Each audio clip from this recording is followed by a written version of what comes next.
Hollywood TV.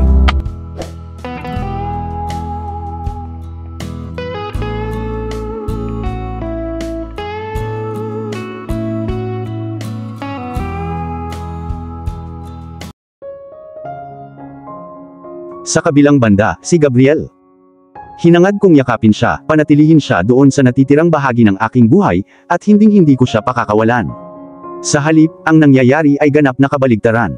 Pinagmamasdan ko siyang naglalakad palayo kasama si Faith Viena sa kanyang mga bisig. Wala akong choice kundi sundan na lang siya ng tingin hanggang sa mawala siya sa paningin ko. Kinuha niya ang kalahati sa akin, wala nang makakapagpagaling sa akin maliban sa kanya. Sa pagmamadaling maglakad palayo sa nakikita kong sakit, muntik na akong makabunggo ng kung sino. Ang babae ay bumulong ng paumanhin at pasimple akong tumango bago lumingon patungo sa exit na may mabilis na mahabang hakbang. Nanatili ang matamis na natural na amoy ni Monica sa loob ng sasakyan na parabang nandoon pa rin siya. It was pure torture knowing she's never going to come back. If she could, maybe it would take another 2 to 4 years bago siya makabalik. Ito ay isang mahabang paikot-ikot na paghihintay, at sa oras na makita ko siya sa wakas ay malamang na isasama niya ang kanyang bagong natagpuang lover. Alam ng Diyos kung sa oras na iyon ay ipopromote ako ng aking amo bilang butler, ngunit ginagawa pa rin akong hindi karapat-dapat sa kanya. Habang binabagtas ng sasakyan ang highway, hindi ko maiwasang isipin ang nangyari sa aming dalawa. Alam ng Diyos na ang huling 4 na oras ay ang pinakamasayang sandali na naranasan ko sa buong buhay ko. Ang mga salita ay hindi sapat upang ilarawan ang mga ito. Ang maiikling nakaw na sandali kasama siya at ang aming daughter, ay nagpaunawa sa akin kung paano ko sinayang ang napakaraming pagkakataon sa aking buhay. Kung hindi ko ginulo ang kasal namin ay magiging akin pa rin siya, at hindi ko na kailangang itago sa kanya ang katotohanan. But it was too late for my regrets now, walang magbabago. Isa lang akong lalaki na halos nasasayang na lahat, ngayon wala na ako. Mukhang tahimik ang Gonzales Mansion pagkarating ko. I could feel melancholy kahit saan ako tumingin. Maging ang hardin na dati ay nagniningning ng good vibes ay mukhang malungkot at mas triple ang pakiramdam ko. Wala na ang nag-iisang taong nagpatibay sa aking pananatili sa loob ng ari-arian ni Alexander Gonzales. Hindi ko na siya nakitang nakaupo sa bintana. Hindi ko siya nakikitang naglalakad sa garden. Hindi ko siya makikita sa loob ng bahay. Wala na ang pinagmulan ng aking kaligayahan. Iniisip ko kung magiging masaya pa ba ako ngayong wala na siya. Ito ay ang pagkapribado ng aking cottage kung saan natagpuan ko ang aking sarili na nakikitungo sa namumuong kahungkagan. The peace and silence parang hinihiwa-hiwain ako. Inangat ko ang unan at kinapa ang larawang nakatago sa likod ng mga covers. Mukha ni Monica sa picture at napangiti ako, kahit walang kinang ang ngiti ko, at halos umabot sa mata ko, genuine naman. Ang larawan ay kuha sa aming araw ng kanyang kasal. Ito ay nagpapaalala sa akin ng panahon kung saan parehong in love at nagpaplano ng bright future ahead of us. Nakangiti siya sa larawan, ang uri ng ngiti na kayang tunawin ang pinakamalamig na puso sa init nito. Puno ng labis na emosyon ang kanyang magagandang phoenix na mata habang nakatingin sa akin. How I missed those eyes looking so tenderly at me as if I was the only guy on earth. Ngunit ang mga alaala ay nananatili lamang sa litrato, maaari kong laging lumingon ngunit hindi ko na maibabalik pa. Isang malalim na buntong hininga ang pinakawalan ko bago ibinalik ang larawan sa mga unan ng may pag-iingat, na parabang ito ay isang mahalagang hiyas na hindi dapat magasgasan. Ang picture lang ang meron ako sa kanya, yun ang nag-iisang picture ko sa kanya na nagawa kong i-salvage bago ako umalis ng Anderson Mansion. Well, I almost forgot, aside from the picture I treasured, I also have our wedding ring with me. Balang araw kung magkakaroon ako ng lakas ng loob na gawin iyon, ibabalik ko ang singsing na iyon sa kanyang mga daliri kung saan ito nararapat. Asawa ko pa rin siya at may karapatan siyang isuot ang singsing. I want to thank the lawyer who tricked me with fake divorce papers, he saved my marriage. He deserved a reward, kung mag-cruise ulit ang landas namin, tatandaan kong bigyan siya ng bonus. I have too much of sentiments, I warned myself. Bilang tugon, lumabas ako ng cottage at nagpa siya na gumugol ng mga susunod na oras sa pag-aalaga sa hardin ni Alexander. Sa ganoong paraan ay makakatulong ito na mabawasan ang malungkot na bigat sa aking dibdib. Dahil sa nakagawian, umiwas ang tingin ko sa floor-to-ceiling glass window ng terrace, kalahating inaasahan kong makikita ko siya doon na nakaupo sa mahabang Victorian sofa. At nang hindi ko nakita ang kanyang anino ay bumagsak sa karagatan ang nasirang mood ko. Halos alas 4 na ng hapon, bumubuhos pa rin ang mainit na sikat ng araw mula sa langit habang hinihimas ko ang garden bed. Dumaloy ang pawis sa aking mga templo at likod hanggang sa basang-basa na ang aking sando. Kung itutuon ko lang ang aking pansin sa aking trabaho ay malamang na nakatulong ito sa akin na mawala siya sa aking isipan. Hindi ko namalaya na napakabilis ng oras, nang matapos ko ang gawain, papalubog na ang araw mula sa abot tanaw, kadiliman at liwanag na naglalaro ng tug of war kung saan nangingibabaw ang kadiliman sa labanang ito. Miserable ang buhay kung wala si Monica. Naisip ko sa kaloob-looban na naglalakad patungo sa pinakamalapit na kahoy na bench habang hawak ko pa rin ang pala. Ang buhay ay talagang puno ng mga surprise, hindi namin alam kung ano ang tatama sa iyo bago maging huli ang lahat. Hindi mo malalaman na mahal mo ang isang tao hanggat hindi mo siya binitawan. Hindi mo malalaman ang tunay na halaga ng isang tao hanggat hindi ka nagkakahiwalay ng landas. Ganon talaga ang nangyari sa akin at hanggang ngayon ay binabayaran ko pa rin ang presyo. Alam ko na kahit ako ay nabubuhay ng napakahabang buhay, ay hindi ko kayang bayaran ng buo ang aking mga utang pagkatapos ng lahat ng mga kasalanang nagawa ko. Marahil ay mahahanap ko lang ang tunay na kahulugan ng kapayapaan, hanggang sa matutunan ako ni Monica na patawarin. Matagal ko nang binitawan ang aking pananampalataya. Nakalimutan ko ang pag-iral ng Diyos noong iniwan ako ng aking walang awa na ina sa murang edad. Hindi bumuti ang buhay ko nang dalhin ako ni Dad sa kanyang tahanan. Sa katunayan, pinalala nito ang buhay ko. Ang stepmother ko ay ang pagkakatawang tao ng demonyo mismo, walang parte ng katawan ko na hindi sinunog ng latigo ang balat ko. Ngunit ngayon, handa akong kumuha ng malaking panganib at maniwala sa Diyos, kung siya ay umiiral. I'm pleading that He would give me one last chance to be with my wife and daughter again. I don't believe in miracle but now my only option is to believe in its exist. Anderson. Pag-angat ko ng tingin, si Alexander Gonzalez ang nakita ko. Muntik na akong mahulog mula sa kahoy na bench, nagulat ako sa hindi niya inaasahang pagdating. Hindi ko narinig ang mga footsteps niya. Marahil ay masyado akong na-absorb sa aking mga iniisip, o sinigurado niyang hindi ko siya maririnig na lumapit. Hindi naman masyadong madilim na kitang-kita pa rin ang kanyang ekspresyon. Nakakagulat na kalmado ang mukha niya. Nagtaka ako na anong gustong sabihin sa akin ng Gonzalez Patriarch. Tumayo ako mula sa bench at tinitigan siya nang hindi tinatakpan ang iritasyon sa mukha ko. Magandang gabi po sir, magalang na sabi ko. Siya pa rin ang amo ko, at ang ama ng secret wife ko. Let's dive straight to the point Anderson. It would be better if you start pack. Wala akong silbi dito, nagsalita si Alexander Gonzalez, nang walang mga filter. Nanatiling kalmado ang ekspresyon ng mukha niya. Alam ko na kailangan kong umalis sa Gonzalez Mansion, ngunit hindi sumagi sa isip ko na ngayon ito. Sobra para sa aking pag-asa na manatili pa rito, at maghintay hanggang sa pagbabalik ni Monica. Napabuntong hininga ako, nalilito ako sa mabilis na pagliko ng mga pangyayari, kaya wala akong ibang choice kundi tanggapin ang aking kapalaran. Siguro dito na magtatapos ang aking paglalakbay. Paano ang painting ko, sir? Importante sa akin. Kalimutan mo na yung painting Anderson. Hindi kita ibibigay ng madali. Nagsimulang lumayo si Alexander Gonzalez. Nang wala na siya, hindi na ako nag-aksaya ng oras at nag-impake ng kaunti sa mga damit ko. Si Lucas Nicolas, best friend ko ay mabait na binigay sa akin. Nagpalit ako ng gray na shirt at nilagay ang denim jacket ko. Kinapa ko ang kulay abong rubber shoes ko sa ilalim ng kama at isinuot. Sa kasamaang palad ay binigay din sa akin ni Lucas. Para akong charity case. As if naman may choice ako. Nang matapos ako, isinukbit ko sa likod ko ang backpack. Sawa na ako dito. Aalis na ako. Wala na akong ibang dahilan para manatili pa rin. Sa impyerno sa pagpipinta, gagawa ako ng isa pa. Mukhang hinihintay ako ni Alexander Gonzalez. Pagkasara ko ng pinto ng cottage, tumayo siya sa pintuan.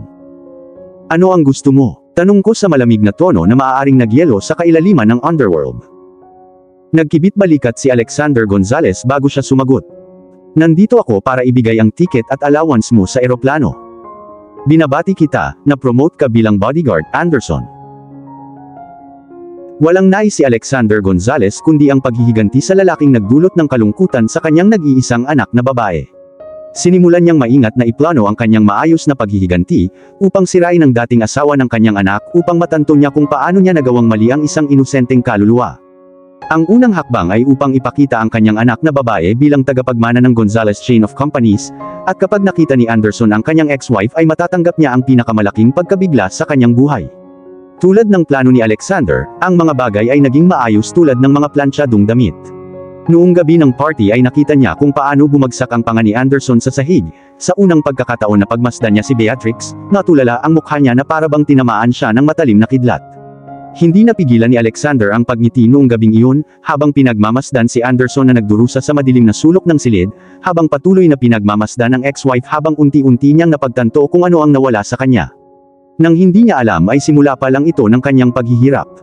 Ang painting ay isang pangpain para akitin si Anderson sa kanyang teritoryo, at kusa siyang tumalon sa isang mapanlinlang na bitag sa kabila ng malaking tanda ng pag-iingat.